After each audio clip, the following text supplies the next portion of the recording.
warahmatullahi wabarakatuh. Waalaikumsalam warahmatullahi wabarakatuh. Bismillahirrahmanirrahim. Wassalatu wassalamu ala asyrofil anbiya'i wal mursalin sayyidina wa maulana Muhammadin wa ala alihi washabbihi ajma'in. Amma ba'd. Yang terhormat Kepala TK Muslimat Badan 2, yang kami hormati Kepala KB serta kalian guru semua yang berbahagia. Puji syukur kita haturkan kepada Allah Subhanahu wa Ta'ala karena atas limpahan rahmat-Nya semata, sehingga pada kesempatan hari ini Selasa 12 November 2024 kita dapat melaksanakan pertemuan rutin Komsel Gede atau Komunitas Belajar Gerakan Evaluasi Efektif dalam keadaan sehat walafiat. Tak lupa pula sholawat serta salam mudah-mudahan tetap tercurahkan kepada beliau Nabi Muhammad SAW yang telah membimbing kita dari era jahilah ke dinul Islam ini. Ibu-ibu yang kami hormati, sebelum acara kita mulai, marilah kita buka acara ini dengan bacaan basmalah, dengan harapan mudah-mudahan acara ini dapat berlangsung dengan lancar dan membawa manfaat barokah buat kita semua. Marilah kita buka acara ini dengan bacaan basmalah bersama. Bismillahirrahmanirrahim. Setelah acara pembukaan kita adakan, kita baca bersama tadi. Di sini saya akan membacakan susunan acara yang akan berlangsung pada kegiatan hari ini. Yang pertama yaitu pembukaan yang telah kita buka bersama tadi. Yang kedua, presentasi untuk kegiatan P5 sekolah PAUD kita yang akan disampaikan oleh Bu Koni. Acara selanjutnya yaitu diskusi, dan yang terakhir yaitu penutup yang disertai dengan doa. Ibu-ibu yang kami hormati, pilih untuk acara selanjutnya yaitu presentasi untuk kegiatan P5 sekolah PAUD TK Muslimat Badan 2 yang akan disampaikan oleh Ibu Koni Fatul Abi Iman. Kepada Ibu Koni, waktu dan tempat kami mengaturkan. Baik, terima kasih Bu Yola. Bismillahirrahmanirrahim. Assalamualaikum warahmatullahi wabarakatuh. Alhamdulillah, nomor 1 yang kami hormati Ibu Kepala TK, Ibu Kepala PAUD dan Ibu semuanya. Terima kasih waktunya. Di sini sekolah kita akan mengadakan P5 pada semester ini. Ini yang berkaitan dengan tugas saya juga tentang bagaimana perencanaan berbasis proyek yang saya ambil tema Ayo Main Bola. Arti kata main bola itu bukan ayo main anak-anak lagi, tidak. Itu istilah yang agak sedikit lah ya. Ayo main bola maksudnya. Di sini yang menjadi latar belakang kita mengangkat tema proyek itu adalah karena memang kita sebagai pendidik perlu juga untuk mengenalkan budaya daerah yang ada di sekitar kita. Tadi saya sebelum menyampaikan ini sudah berkonsultasi dengan Ibu Kepala kita, jadi langsung di sini dalam komite ini kita manfaatkan secara bersama-sama, kita kolaborasi untuk kegiatan P5 kita. Nah, tentunya apa tentang permainan boyband perlu kita angkat pada P5 kali ini karena apa? Permainan tradisional itu memang tidak terpisahkan dari identitas budaya. Karena apa? Dari budaya daerah itu menjadi kekayaan budaya nasional. Sehingga apa? Sesuatu yang dulu pernah ada, ketika sekarang tergerus oleh zaman, kok ditiadakan? Emang karena apa? Budaya itu perlu dilestarikan, dikembangkan. Biar apa? Biar terus lestari terus ada. Dan begitu pula dengan permain boyband. Kita lihat di lingkungan sekitar kita. Kenyataan yang terjadi ya. Permainan boyband apakah ada anak-anak yang melakukan? Jarang kita lihat. Untuk itu tidak ada salahnya ketika anak-anak kita kenalkan di usia dini pada pendidikan taman kanak-kanak. Nah, untuk melaksanakan P5 ini tentu nanti kita ada tahap-tahapannya ya. Nanti yang kita bahas secara bersama-sama. Nah, dari permainan tradisional itu juga tentunya tidak luput dengan nilai-nilai yang perlu kita ajarkan, bukan hanya sekedar bermain boy-boyan itu. Di situ nanti kita munculkan bagaimana anak-anak itu bisa bekerja sama dengan temannya dalam bermain. Nah, itu mengajarkan anak-anak untuk bisa berkolaborasi dengan temannya, bekerja sama. Yang kedua di situ nanti juga secara fisik motorik anak-anak juga kemampuannya bisa kita kembangkan. Bagaimana sosial emosionalnya ketika mereka bermain, nggak bertengkar, nggak marah, nah itu juga tujuan program ini, yang pertama, tujuan kita nanti P5-nya ketika mengenalkan permainan boyband itu untuk dapat menggalang suara, pilihan, dan kepemilikan peserta didik. Satu tujuan program ini adalah mengenalkan budaya daerah yang berupa permainan tradisional. Jangan sampai permainan yang sudah ada yang dulu-dulu kita mainkan itu sirna ya. Untuk itu sebagai pendidik kita bisa mengambil sikap dengan setidaknya di dalam pendidikan, dalam pembelajaran kita bisa mengintegrasikan suatu permainan di dalam pembelajaran, kita kaitkan juga dengan diferensi pembelajaran. Yang kedua, dengan permainan ini nanti anak-anak diharapkan mampu secara motorik kasar, mereka bisa aktif dalam gerakan fisiknya. Yang ketiga, di sini kita harapkan dengan permainan ini anak mampu melakukan kolaborasi bersama teman-temannya, saling bekerja sama. Dan juga ketika anak-anak bermain itu, kita kenalkan bahwasanya permainan itu tidak hanya sekedar bermain, tapi ada aturan permainannya. Bahwasanya boyband tidak hanya sekedar melempar bola kepada pecahan genting, tetapi di situ ada aturan gimana sih cara mainnya itu, bagaimana timnya, bagaimana mengenai lawan, bagaimana poin-poin kemenangan yang bisa mereka peroleh. Itu nanti bisa kita ajarkan.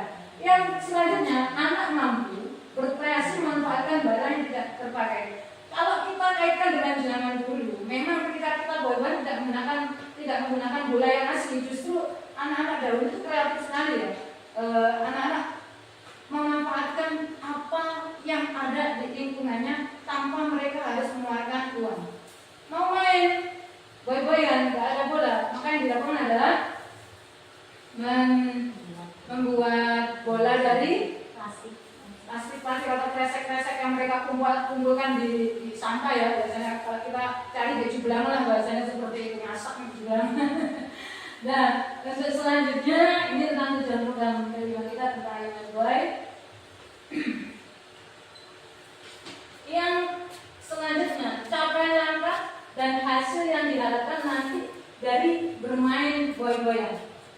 Pertama, caranya bagaimana kita mau membuat kelima tentang permainan ini? Nanti di hari-hari awal, anak-anak tentu saja untuk permainan ini mungkin belum terlalu mengenal dan tidak semua anak itu bisa memainkannya. Dan untuk itu guru harus mampu mengenalkan gimana sih secara teoritis permainan itu. Maka perlu adanya pemantik, perlu adanya cerita, juga bisa kita perlihatkan caranya main itu bagaimana dengan menonton video YouTube tentang permainan boy-boyan itu kepada peserta didik. Yang kedua, tahapan yang di hari kedua yang mungkin bisa kita lakukan adalah membuat karya.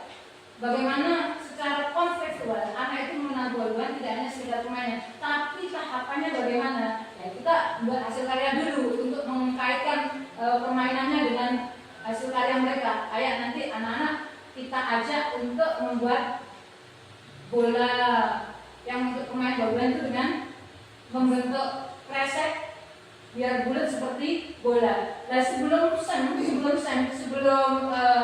kita membuat pertandingan, kita harus praktekkan dulu. Jangan sampai anak-anak sudah kita buat lomba, tapi anak-anak belum dikasih hasil belum dipraktekkan dulu.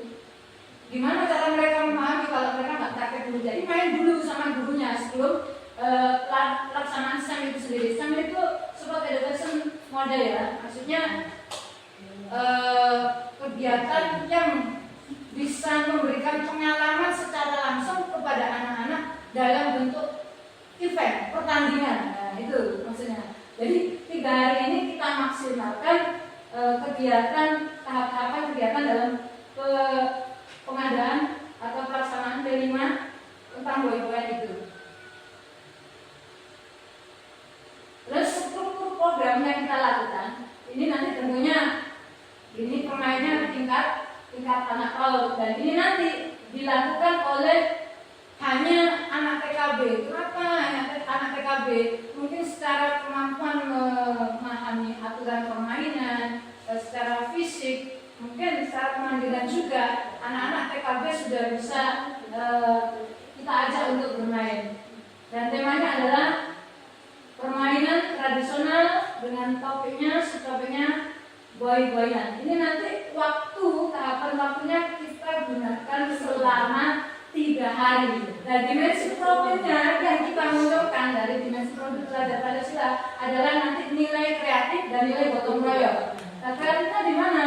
Nanti anak-anak akan membuat karya. Selain nanti membuat bola-bola, bisa juga anak berkarya dengan mewarnai gambar boy-boyan dengan alat warna yang bebas. Mereka bisa pilih mau spidol, mau crayon, mau pasta ya.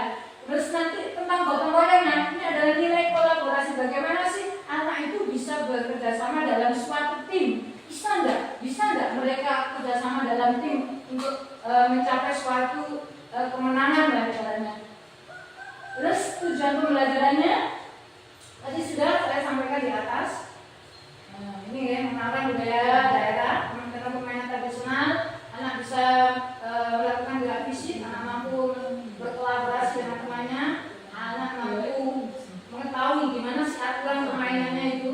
Yang selanjutnya, anak bisa berkreasi memanfaatkan barang-barang yang tidak terpakai.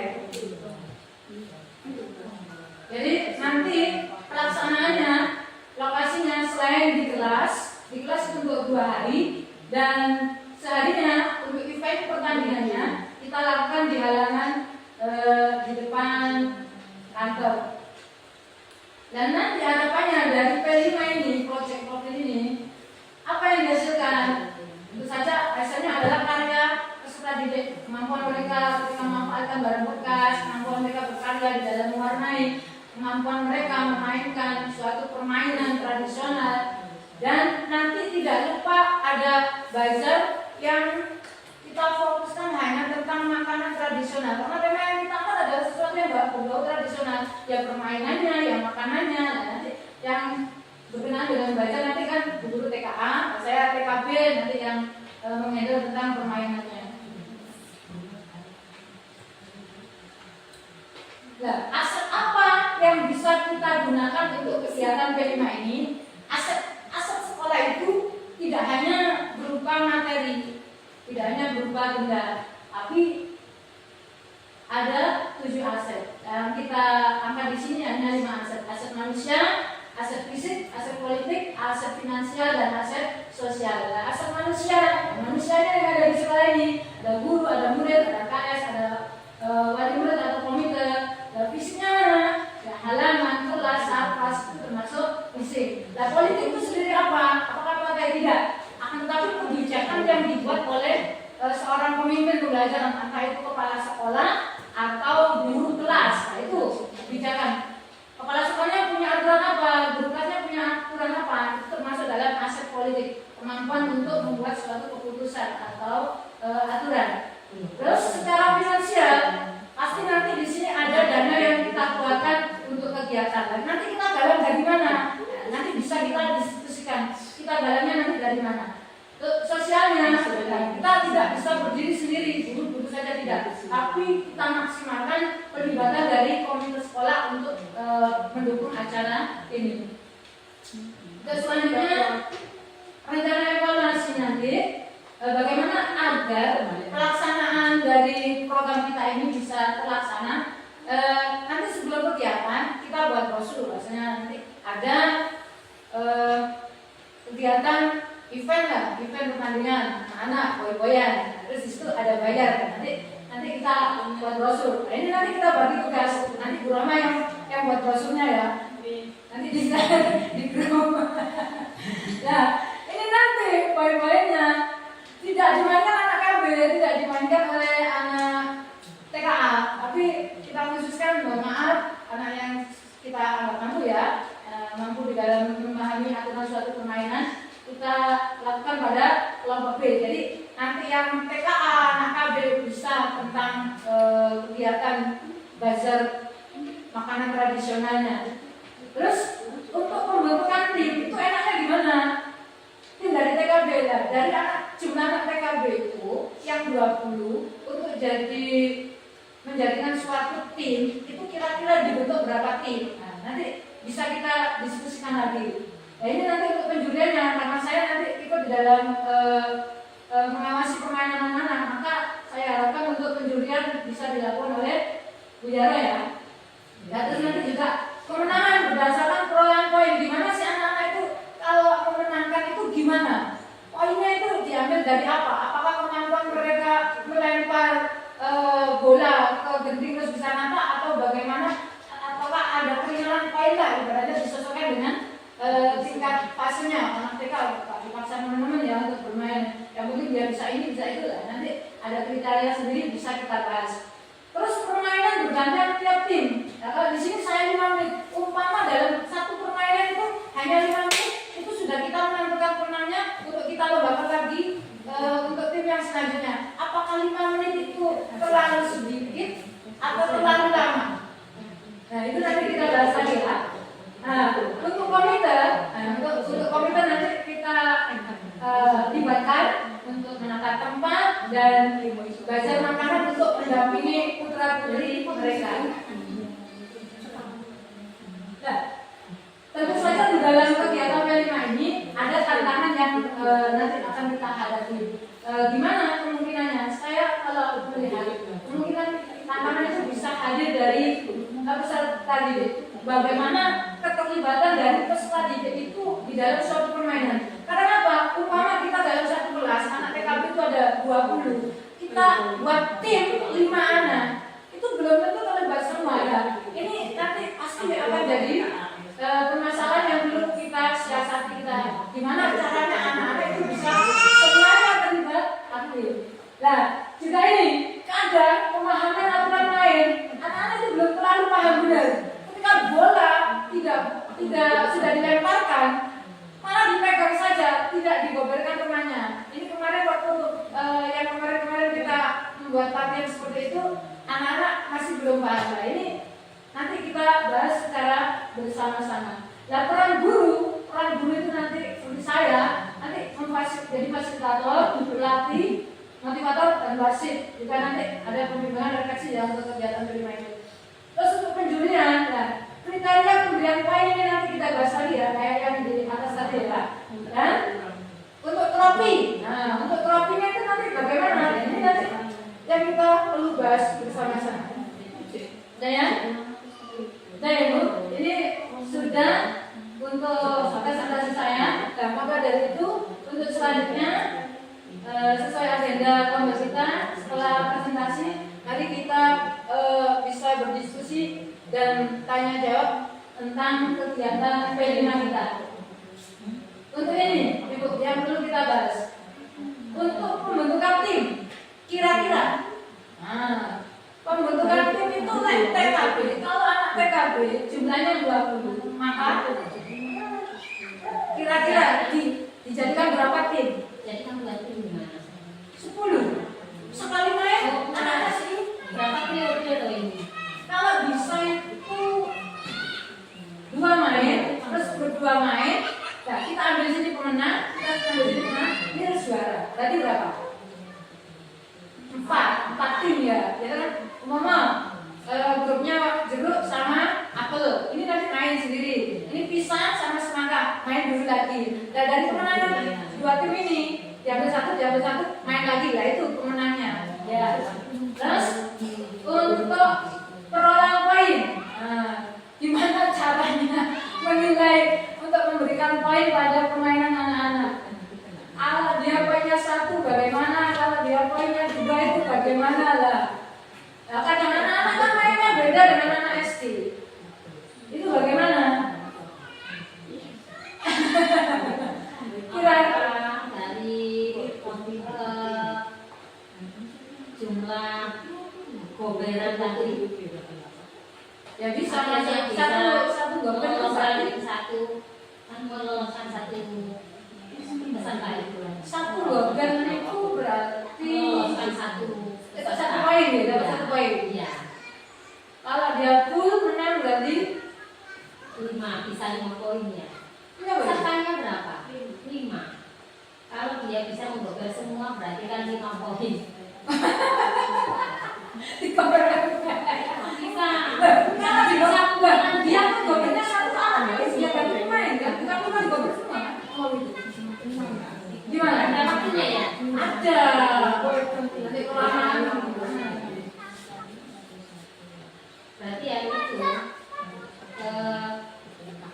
misalnya mengambil poin buat penilaiannya dari hasil perbedaannya itu. Bisa, oke. Nah, untuk komite nanti siapa yang bisa menyampaikan kepada komite? Ya, nanti saya sampaikan sama Bu Rama sama Bu Rama bagaimana nanti tugasnya komite? Oke. Terus, ini kemungkinan tantangan yang harus kita antisipasi. Bagaimana caranya agar anak-anak itu bisa terlibat semuanya? Karena apa? Mungkin tidak semua anak ketika kita ikutkan event pertandingan ini itu bisa ikut semua. Kenapa?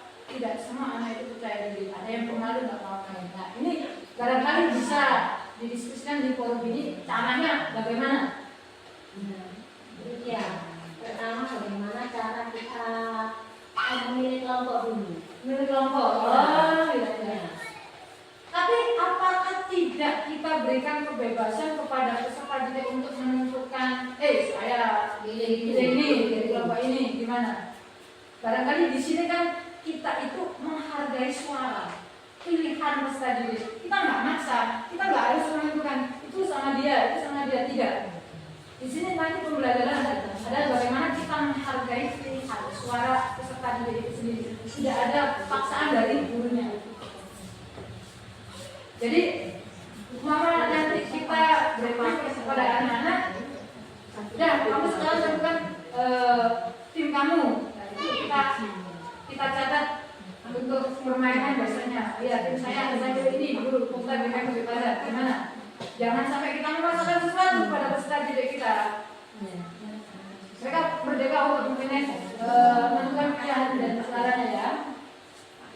Terus untuk ini tropinya, tropinya bagaimana? Kalau timnya 4, nah ini kan antisipasi. Anak-anak ketika temannya dapat, dia merasa kalah nggak dapat, apa yang terjadi kita tahu sendiri. Bagaimana cara mensiasatinya?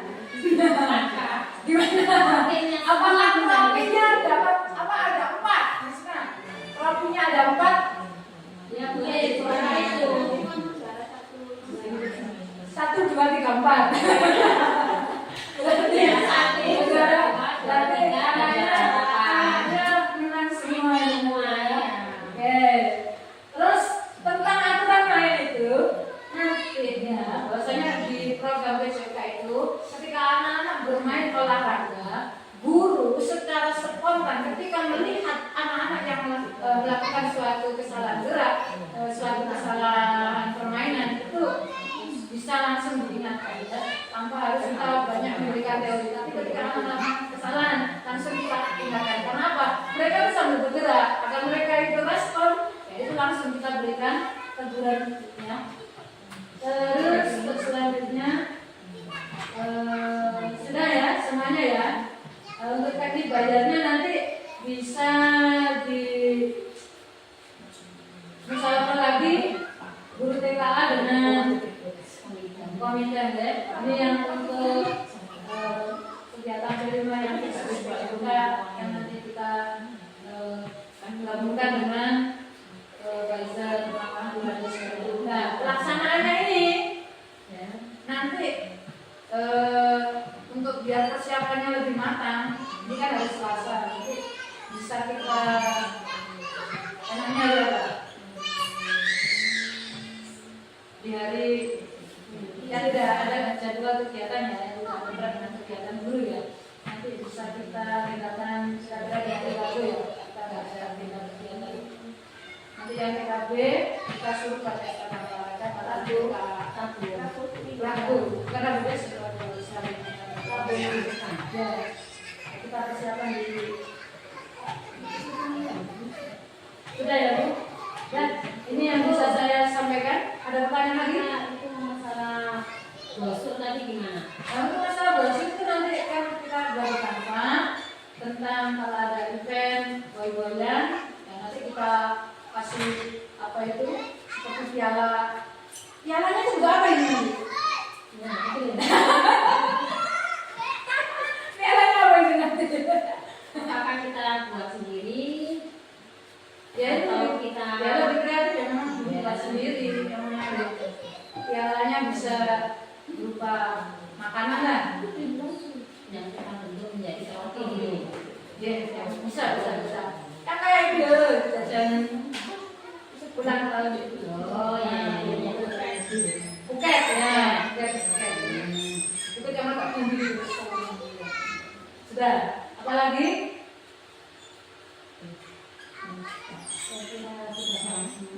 Itu ya. Terima kasih atas perhatiannya.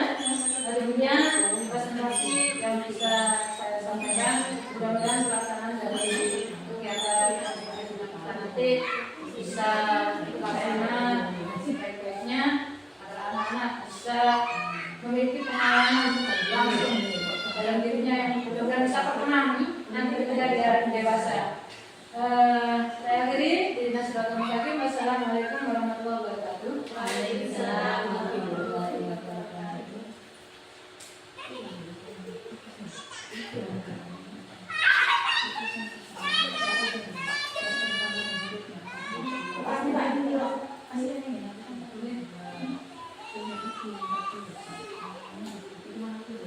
Alhamdulillahirrahmanirrahim. Kegiatan Kombel atau komunitas belajar gerakan evaluasi di lembaga kita telah berjalan dengan lancar, dan sebelum acara kita tutup, saya hanya mereview saja bahwa pelaksanaan kelima nanti insya Allah akan dilaksanakan pada hari Rabu tanggal 20 November ya, 20 November tahun 2024. Alhamdulillahirrahmanirrahim. Marilah kita tutup acara ini dengan bacaan hamdalah 3 kali. Alhamdulillah.